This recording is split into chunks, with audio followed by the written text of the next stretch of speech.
कर्मयोग, निस्वार्थ कर्म का मार्ग। कर्मयोग भगवद गीता का एक महत्वपूर्ण सिद्धांत है जिसमें श्री कृष्ण ने निस्वार्थ भाव से कर्म करने की शिक्षा दी है।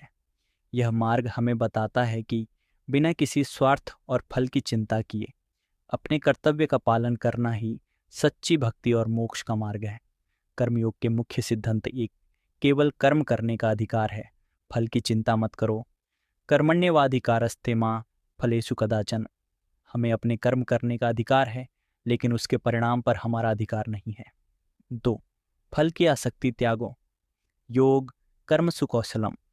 जो व्यक्ति निस्वार्थ भाव से कर्म करता है वही सच्चा योगी होता है। 3, कर्तव्य पालन ही सबसे बड़ा धर्म है। श्री कृष्ण ने अर्जुन से कहा कि वह अपने कर्तव्य युद्ध से पीछे न हटे, क्योंकि धर्म पूर्वक किया गया कर्म ही श्रेष्ठ है। 4, सुख दुख में संभाव।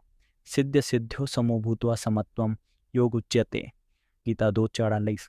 जो व्यक्ति सफलता असफलता, लाभ हानि, सुख दुख में समान रहता है वही सच्चा कर्मयोगी है। 5, स्वार्थ रहित कर्म ही मोक्ष का मार्ग है। तस्मात् सर्वेषु कालेषु मामनुस्मर युद्ध च। अपने हर कार्य को भगवान के लिए समर्पित करो, इससे कर्म बंधन नहीं होगा और मोक्ष प्राप्त होगा। कर्मयोग का सार, स्वार्थ रहित होकर कर्म करो, कर्म के फल की चिंता मत करो, कर्तव्य पालन ही सबसे बड़ा धर्म है। हर परिस्थिति में संभव बनाए रखो, अपने कर्म को भगवान को समर्पित करो।